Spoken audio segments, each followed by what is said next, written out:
Hey, welcome back to the Disturbing Illusion channel. I am Brian, your host. Do you want to see yet another example of blind political cult members calling other blind political cult members blind political cult members? Well, in this case, it's blind political leader Adam Mockler, because he has a wide audience and growing every day, calling blind cult political leader Nick Shirley a blind political cult leader. Let's check this out. This is fascinating on the psychological scale. All right, if you guys want to see a smug Trump supporter get absolutely cooked by a woman 3 or 4 times his age, then you have come, says the smug Kamala Harris supporter.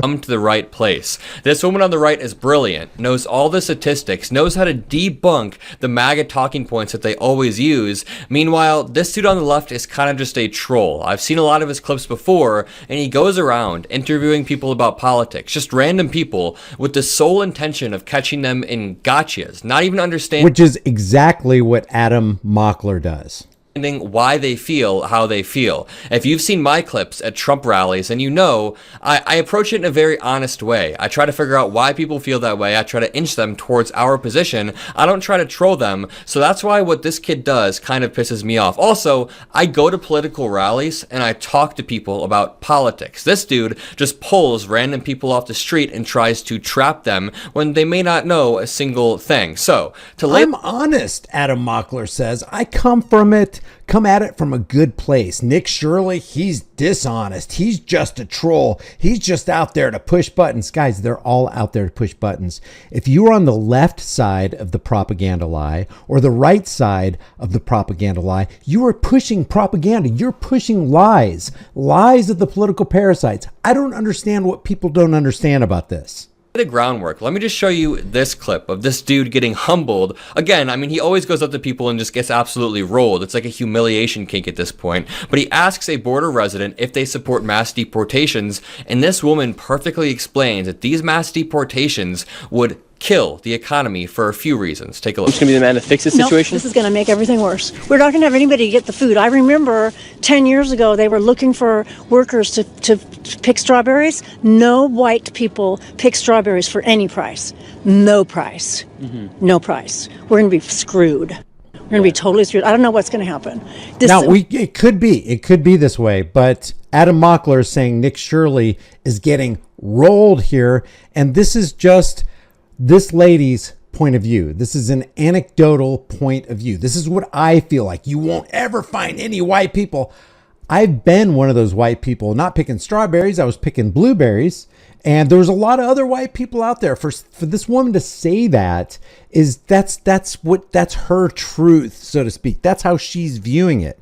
Now, for the most part, are a high percentage of the people that are out in the fields picking strawberries or blueberries or onions or whatever it is, because I lived down the street when I lived in Lancaster and Palmdale, California. I lived down the street from a bunch of properties that were Grimway Farms properties.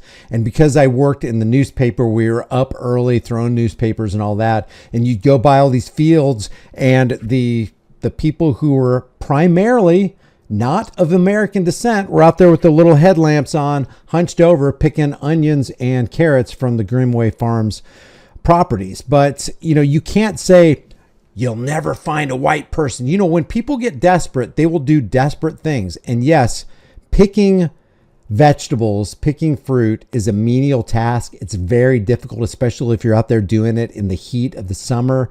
And primarily the people that you see doing it are a lot of times illegal immigrants. What's wrong with that? Why do we have to deport them? If they are not committing crimes, if they're not violating other people's rights, if they're not stealing things, if they're not threatening people, if they're not killing people, why not just leave them alone? Are they adding to the economy, or are they draining the economy? Have they come over because they were promised something by the political parasites in America? There's a lot of questions that we can ask here. There's a lot of nuance. There are a lot of gradients within that margin, but I don't see people like this. I don't care if it's Nick Shirley or Adam Mockler. I don't care if it's left or right. I don't see them being honest about those gradients. We definitely need a redo on it, and all the people that came in this past year that were not from South America, but that had flown in from China and Africa and Turkey and all the other places. I don't know how that all happened, but having a border fence does jack shit. They climb over it and they get hurt. If we need more border patrol, we need money. We need border patrol. Where's he going to come up with all that money for the border patrol that's going to do all this? They're not here right now because we're short. There's just not going to be. We're going to be really screwed over. I'm not sure what's going to happen. I've got 30 acres off the grid, and I feel safer that way. Now, if this is Nick Shirley getting rolled, he left it in as part of his video, and he went ahead and played it for his audience, which I think that's fair. That's a good thing to do. Play the positive, play the negative, play the people, put the videos on your channel that where people are saying things that don't align with your political beliefs. That's an upright thing to do, I would say. Okay, so that is somebody who is living on the border, and let me tell you, the average American has quite a nuanced view on immigration, more so than Donald Trump. This woman says, yeah, I mean, we should want to secure the border. A bunch of people coming in illegally is probably not the best or safest way to do it. There are safer, there are cleaner, more efficient ways to do it, but she's also saying, why would we mass deport people? Number one, that's just inhumane, but number two, it would hurt the economy. She's making the point that a lot of white Americans refuse to take these low-skill jobs, as they call them, jobs that are easily trainable and easily replaceable. So when immigrants come over here, they take these low-skill jobs. Or when I say low skill, it just means that they're easy to train. Low skill is kind of a bad term to describe it because the jobs aren't easy. That's just a term used to describe jobs where you can replace somebody in an efficient manner, like picking strawberries or something like that, which is a hard job. So this brings us on to another clip where this farmer accidentally obliterates Trump. And just to go back to what this lady was saying, it kind of shows how inherently contradictory all of Donald Trump's policies are. So he wants to place tariffs on other countries to reshore manufacturing, bring manufacturing back to the United States, but also deport many of the workers who would work in factories. Manufacturing... Well, let's face it, I don't care if you're left or right, that's economically dopey. If you question how the economy works, look at Mises Institute, look at Austrian economics. When you have tariffs are taxation. Who pays the brunt of that taxation / tariff? It is the end user, the American consumer. The American companies pass along those taxes to the American consumer. Prices gradually rise and less money goes into the pocket of the American worker. Let's just face it, that's how tariffs work. Jobs are another example of a job that immigrants work because they are easily trainable. They're very hard jobs, but they're easily trainable. Right here, a Trump supporter who is a farmer accidentally obliterates Trump. Accidentally obliterates? Isn't that kind of taken away from her knowledge base? What if she purposely obliterated? Are you saying, Adam Mockler, that she accidentally, because she's a woman, or maybe because she's of foreign descent? Are you xenophobic? What's going on, Adam Mockler? You know, that's using the leftist progressive propagandist bat against them. Percentage of your workers are not U.S. born? Probably half. About half? Yeah. How many hours does this go on? It's 24 hours a day. You know, we could milk 8 hours a day, but it wouldn't be feasible or profitable for us to produce milk.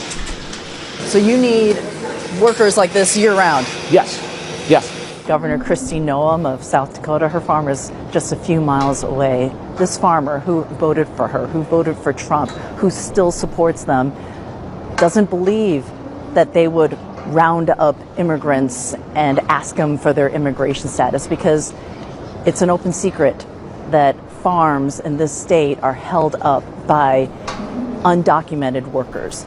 Are you worried, like some of your other farmers, that if there were a mass roundup of undocumented migrants, that you might lose workers? You might not have enough workers. Well, the question I asked, how are they going to do that?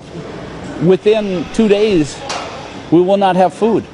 We ask the same question. Oh, I get it. It's not the woman that he was saying accidentally blasted Trump. It's the farmer who voted for Trump. And that is interesting. So I take that back, Adam. Sorry about that. I hadn't even seen this clip yet. So yeah, the farmer who voted for Kristi Noem and voted for Donald Trump, who swears that he's going to mass deport all the illegals, is saying, hey, if that happened, if Trump actually follows through with his plan, we ain't going to have any food in America. Really? That's interesting. That's an interesting take from an American farmer. Question, man. Trust me. There will not be food anywhere. 2 days. Yes. That's why I predict nobody will be filling the shelves, nobody will be producing food. If we once have to shut down and be gone, it's never coming back. Does Governor Noam understand that? I would think so.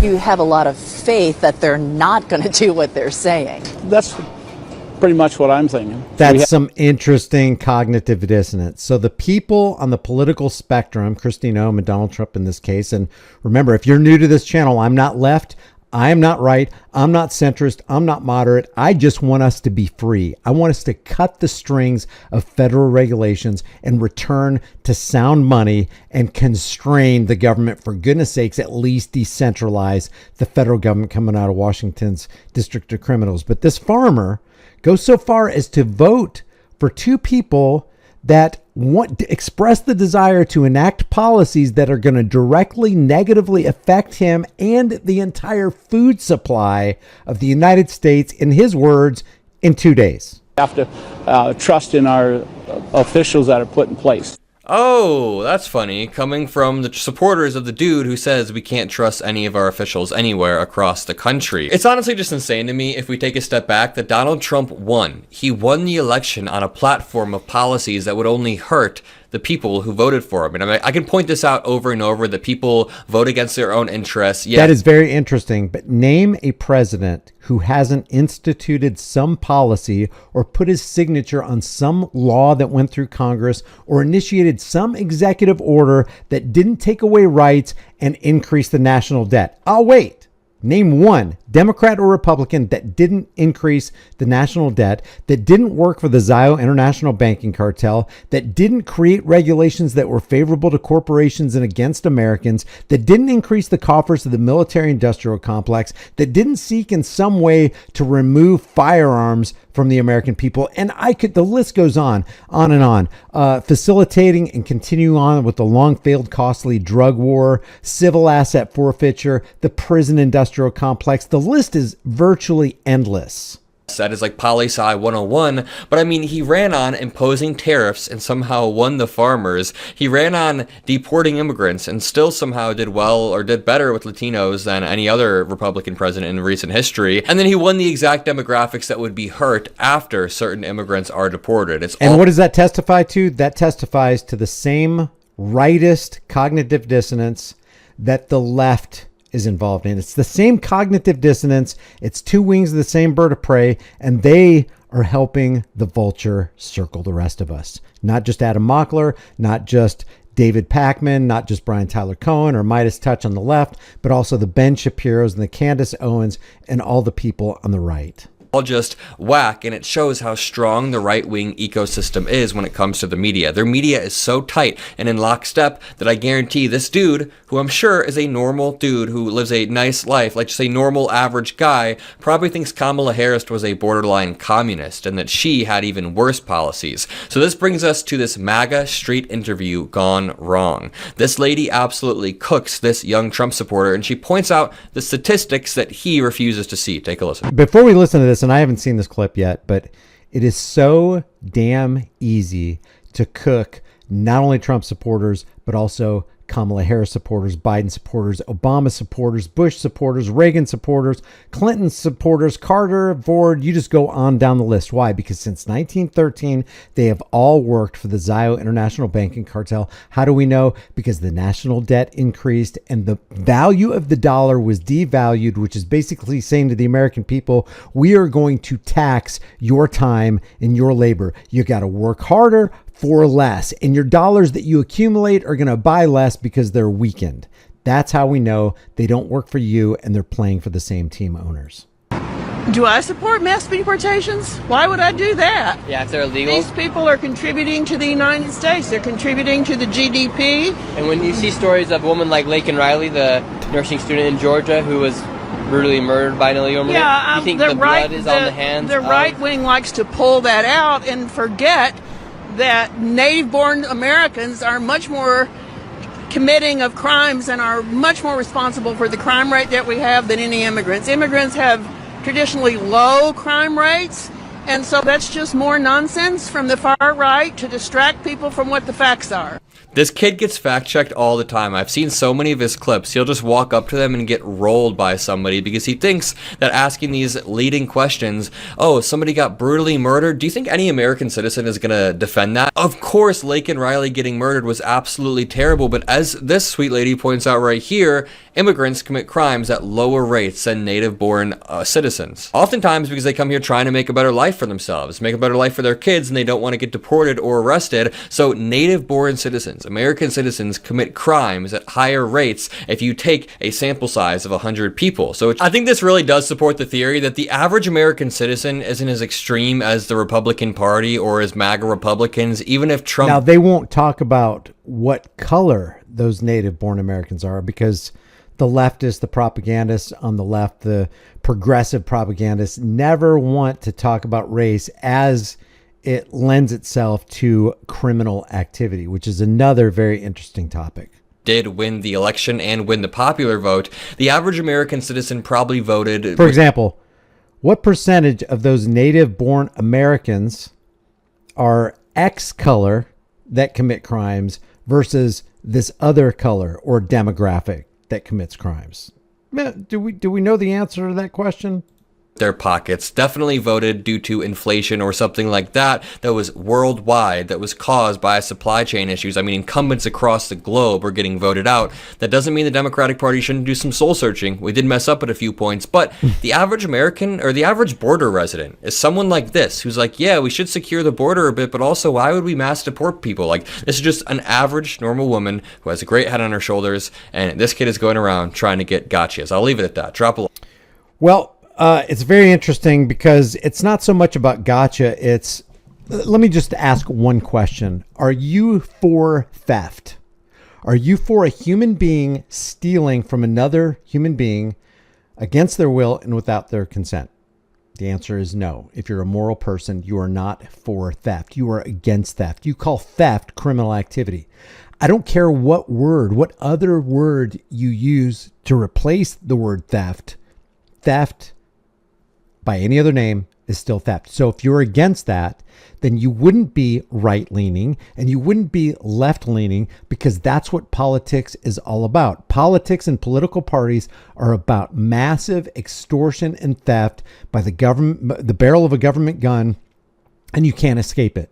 And if you want to be consistent, if you really believe your policies are the most moral policies, then you would abandon the left, you would abandon progressivism, and you would abandon the right, and you would call for the mass decentralization. Forget about mass deportation. We need mass decentralization of the federal government. If you agree or disagree, I want to hear your comments in the comments below. Don't forget to subscribe, hit the bell notification icon, give this video a like, share it with everybody you know, and I'll see you in the next video.